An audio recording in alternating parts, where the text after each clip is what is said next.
Dari tubuh yang penuh cat, dari jari yang menari di atas kanvas, lahir sosok yang tak pernah bisa diam di antara warna dan perasaan.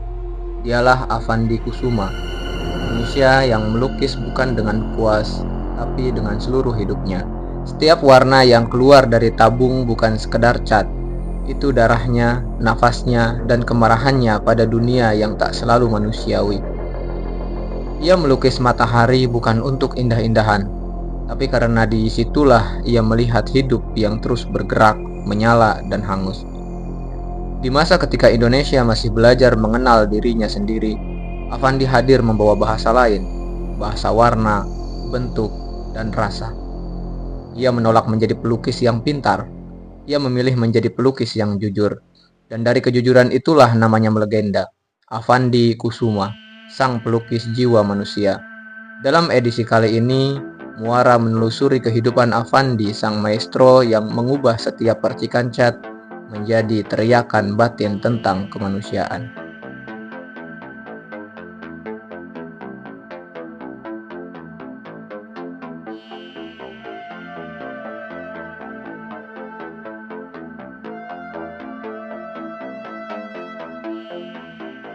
Avandi lahir pada 18 Mei 1907 di Cirebon, Jawa Barat. Ayahnya Raden Kusuma bekerja sebagai mantri ukur di perkebunan gula Ciledug, sebuah pekerjaan yang menjanjikan kestabilan dan status sosial pada masa itu. Dari lingkungan itu pula, Avandi mengenal dunia yang teratur dan disiplin. Dunia yang menilai seseorang dari seberapa taat ia mengikuti jalur yang sudah disiapkan. Namun sejak kecil, Avandi sudah menunjukkan kecenderungan lain. Ia lebih senang menggambar di atas kertas bekas ketimbang menghitung angka atau menghafal rumus. Keluarganya yang menginginkan ia menempuh jalan yang layak menurut ukuran zaman itu menjadi pegawai negeri, insinyur, atau dokter. Tapi di balik ekspektasi itu tumbuh sebuah kegelisahan yang tidak bisa dijelaskan. Dorongan untuk memahami hidup lewat bentuk dan warna.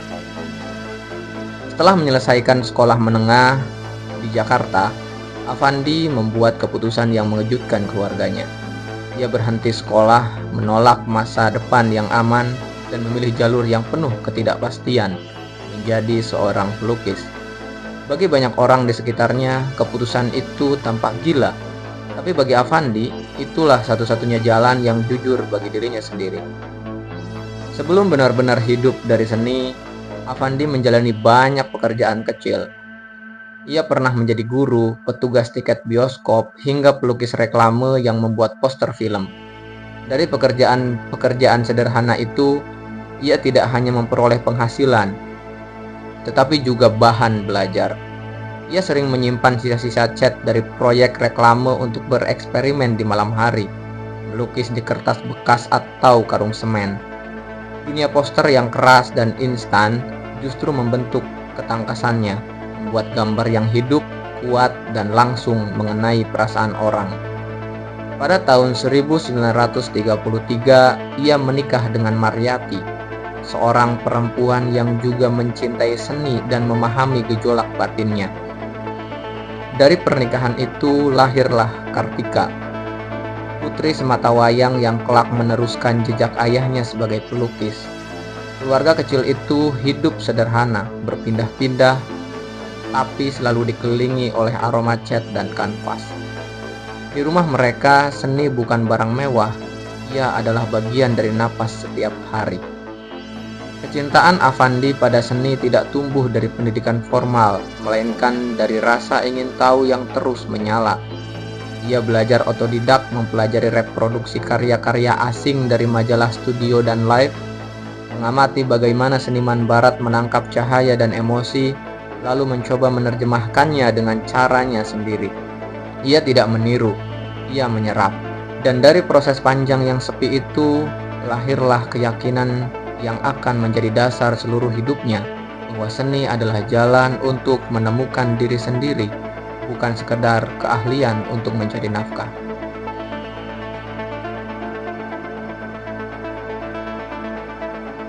Pada tahun 1930-an, seni modern mulai masuk ke Nusantara melalui pameran-pameran internasional di Batavia. Affandi yang pada masa itu masih muda dan mencari jati diri artistiknya, mulai memperhatikan bagaimana dunia seni sedang berubah. Ia melihat bagaimana pelukis-pelukis Eropa mengekspresikan perasaan melalui bentuk, warna, dan garis. Namun, Affandi tidak sekadar meniru, ia menyerap pengaruh itu, merenungkannya, lalu perlahan menemukan jalannya sendiri. Karya-karyanya pada masa itu mulai muncul, potret manusia, wajahnya sendiri, pemandangan sekitar. Namun gaya ekspresinya belum sekuat yang dikenal sekarang. Masih ada jejak realisme, masih ada kegelisahan pencarian arah. Ketika pendudukan Jepang dimulai pada awal 1940-an, kiprahnya justru semakin aktif. Ia mengadakan pameran pertamanya di Gedung Putra, Jakarta. Pameran itu bukan sekedar peristiwa seni, melainkan bentuk halus dari perlawanan dan kebangkitan rasa kebangsaan. Di sana ia turut terlibat dalam organisasi kebudayaan Putra, Pusat Tenaga Rakyat, bersama Soekarno, Muhammad Hatta, Ki Hajar Dewantoro, dan Haji Mas Mansur. Melalui organisasi ini, Affandi melukis poster-poster perjuangan, menggugah semangat bangsa untuk melawan kolonialisme lewat gambar. Lukisan baginya bukan hanya cermin perasaan pribadi, tetapi juga cara untuk menyuarakan kehidupan dan kemerdekaan. Dalam perjalanannya, Affandi menanamkan falsafah yang sederhana namun dalam. Melukislah bersama alam, melukislah dengan perasaan. Kalimat itu pernah ia ucapkan kepada putrinya yang menjadi semacam prinsip hidupnya. Ia mengagumi pelukis Australia, Oskar Kokoschka, dan pelukis Belanda Vincent van Gogh, karena keduanya melukis dengan jiwa yang menyatu dengan alam. Dalam wawancaranya dengan pelukis Fajar Siddiq pada tahun 1975, Affandi juga menyebut kekagumannya pada Henri de Toulouse-Lautrec, pelukis Prancis yang cacat kakinya namun melukis dengan kekuatan humanisme yang besar. Saya mengagumi mereka, kata Affandi, karena humanisme mereka yang kuat. Namun, ia juga jujur dalam menilai pelukis besar lainnya. Saya tak menyukai Picasso dan Rembrandt karena mereka terlalu jenius, lukisan mereka terlalu pintar, ujarnya suatu kali. Tentang karya surrealisme Salvador Dali, sikapnya serupa. Saya kagum pada mereka, tapi saya tak suka pada lukisan-lukisan yang kelihatan begitu pintar. Kalimat itu mencerminkan pandangan yang khas dari seorang Affandi, bahwa seni tidak boleh menjadi pameran kecerdasan, melainkan pengungkapan kejujuran rasa. Ia menolak kepintaran yang dingin dan memilih emosi yang hidup. Dari sapuan kasar, warna yang mengguncang, dan goresan yang spontan, perlahan lahirlah bahasa baru, bahasa yang berbicara dengan perasaan, bukan dengan kalkulasi.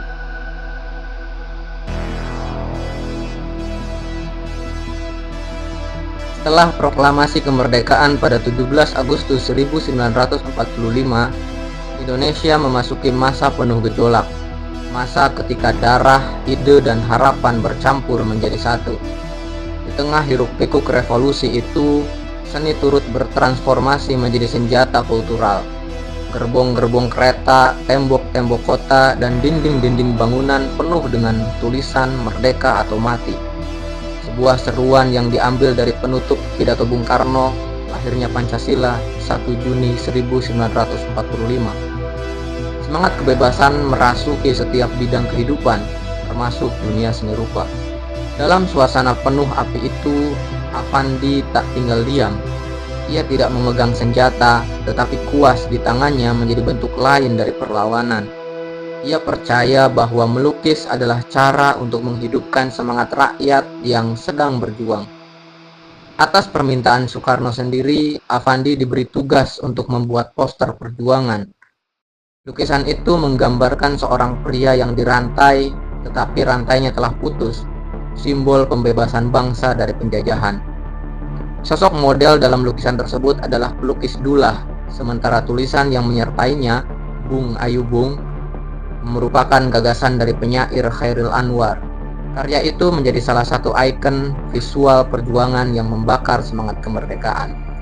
Pada masa ini pula, Affandi pindah ke Yogyakarta, yang kala itu menjadi pusat denyut kebudayaan dan perjuangan nasional. Bersama Hendra Gunawan, ia mendirikan organisasi seniman masyarakat dengan cita-cita membuka akses seni bagi rakyat kecil dan generasi muda.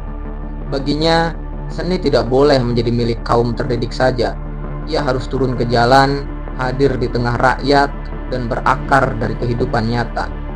Di Yogyakarta, Affandi semakin sering melukis wajah-wajah rakyat jelata, petani, buruh, dan pejuang. Figur-figur yang menurutnya justru paling dekat dengan kebenaran hidup. Tahun 1948, Affandi kembali ke Jakarta dan ikut mendirikan Gabungan Pelukis Indonesia, sebuah wadah penting bagi pelukis modern Indonesia.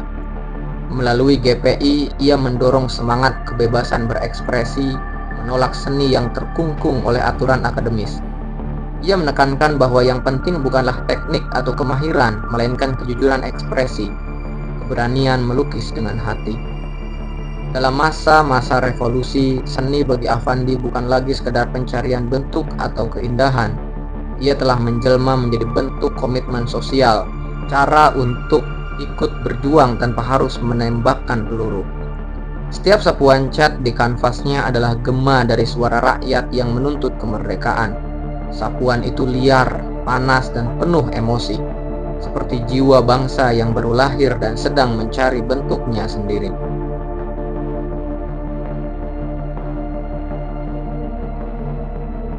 Tahun 1949 menjadi babak baru dalam perjalanan hidup Affandi.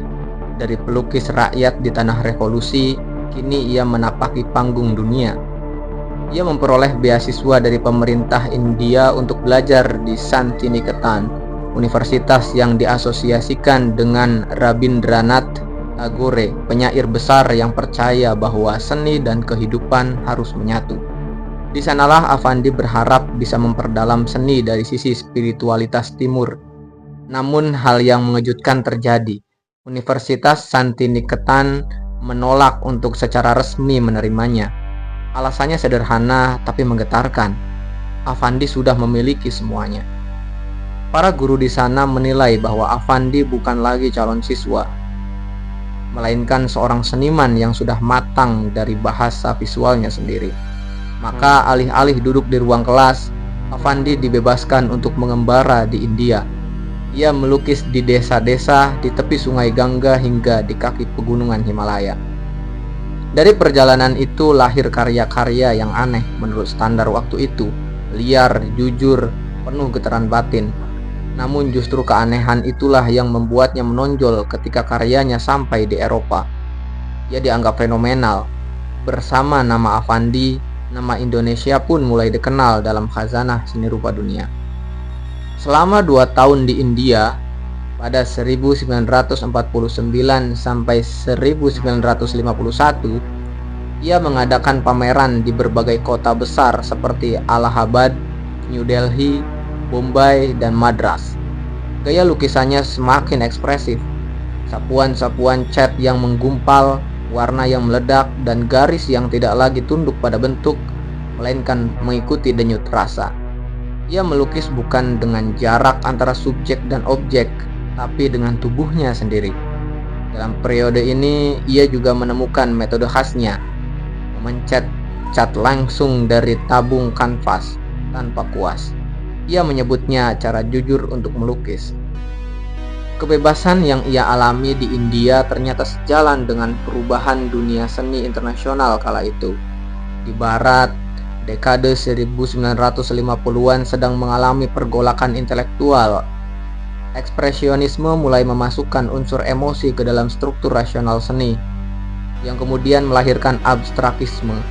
Para kritikus Eropa menilai Affandi sebagai representasi dari ekspresionisme timur yang unik, emosi yang tidak lahir dari konsep tapi dari pengalaman eksistensial.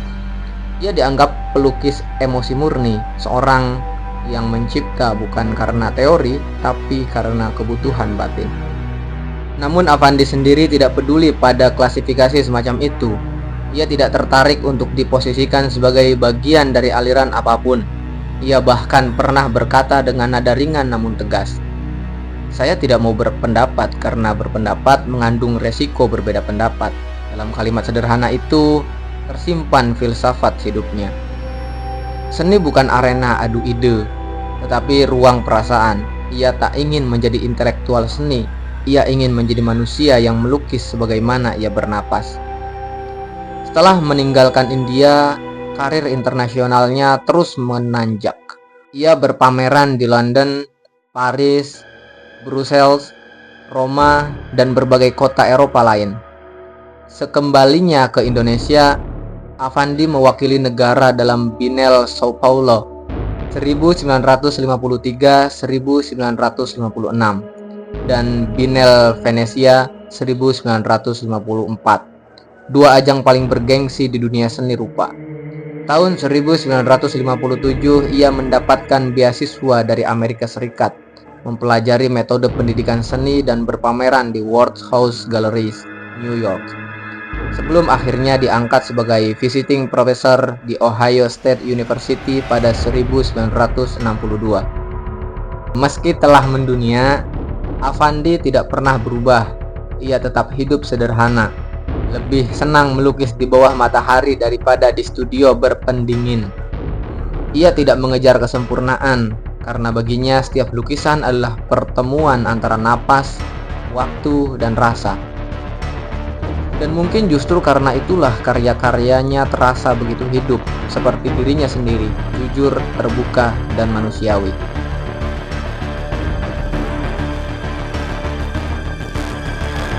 Gaya dan filosofi Affandi dalam melukis lahir dari kesetiaan pada kejujuran batin.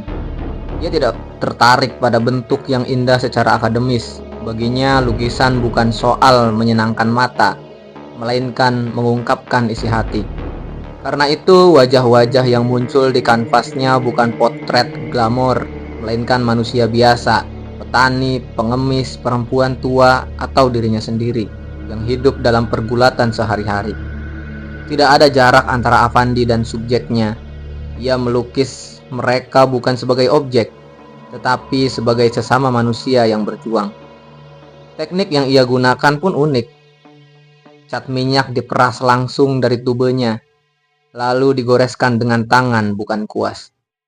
Cat yang tebal, kasar, dan berlapis-lapis itu menjadi semacam kulit bagi emosi yang mendidih di dalam dirinya.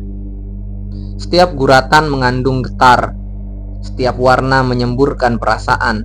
Teknik ini dikenal sebagai impasto, tetapi bagi Affandi itu bukan teknik, itu cara tubuhnya berbicara. Lukisan-lukisannya seperti napas, spontan, tak bisa ditahan, sekaligus penuh tekanan hidup. Ia pernah berkata, jika warnanya baik, maka itu sudah cukup. Kalimat sederhana ini menyingkap cara pandangnya terhadap seni, jujur terhadap mata dan rasa, bukan terhadap teori atau aturan. Dalam karya-karyanya, Affandi juga sering menggunakan simbol-simbol pribadi seperti matahari, tangan, dan kaki. Matahari melambangkan sumber kehidupan, tangan melambangkan proses berkarya, dan kaki melambangkan perjalanan menuju cita-cita. Ketiga elemen ini sering muncul bersama dalam satu kanvas, membentuk semacam bahasa visual yang khas dan penuh makna. Ia tak perlu menjelaskan simbol-simbol itu dengan teori. Lukisannya sendiri sudah menjadi pernyataan hidup. Affandi juga banyak belajar dari orang-orang di sekitarnya, termasuk istrinya, Mariyati, yang akrab disapa Mami. Mariyati tak pernah mengenyam pendidikan seni formal, namun karya kolase dan sulamannya begitu jujur dan penuh warna. Affandi mengaku bahwa kecerahan warna-warna dalam lukisannya banyak terinspirasi dari karya Mariyati. Dalam film dokumenter Hungry to Paint karya Yazid Marzuki, ia berkata, "Saya cemburu pada istri saya, Mariyati, karena dia begitu murni dalam kesenian karena kepolosan dan kenaifannya. Saya ingin seperti dia, tapi tak bisa." Dari ucapan itu tampak bahwa baginya kemurnian rasa lebih tinggi daripada kemampuan teknis. Ia juga tidak pernah membebani anaknya, Kartika Affandi, dengan doktrin artistik tertentu. "Sekarang saya percaya kamu sudah menemukan jalanmu," katanya suatu kali. "Jadi jika orang mengatakan aliranmu adalah ekspresionis atau apa kek, Itu tak penting, kau melukis, aku melukis. Biar saja orang ribut dengan nama ekspresionis, naturalis, dan sebagainya. Kalimat itu memperlihatkan bahwa baginya seni bukan tentang label atau pengakuan, melainkan tentang keberanian menjadi diri sendiri. Namun di balik kebebasan itu terselip pula sisi manusiawi Affandi, peka, sensitif, dan kadang rapuh. Kartika pernah bercerita, suatu hari ia melukis kambing bersama sang ayah. Setelah selesai, ia berkata, "Papi, kok kaki kambingnya kaku sekali, seperti besi?" Affandi diam saja, tapi keesokan harinya ia menghapus semua lukisan itu.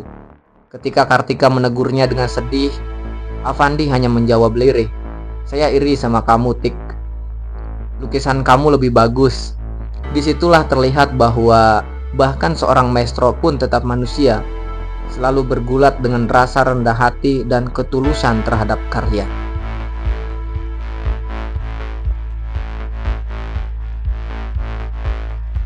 Kesederhanaan bukan hanya melekat pada diri Affandi, tapi juga pada cara hidupnya sehari-hari bersama orang-orang di sekitarnya.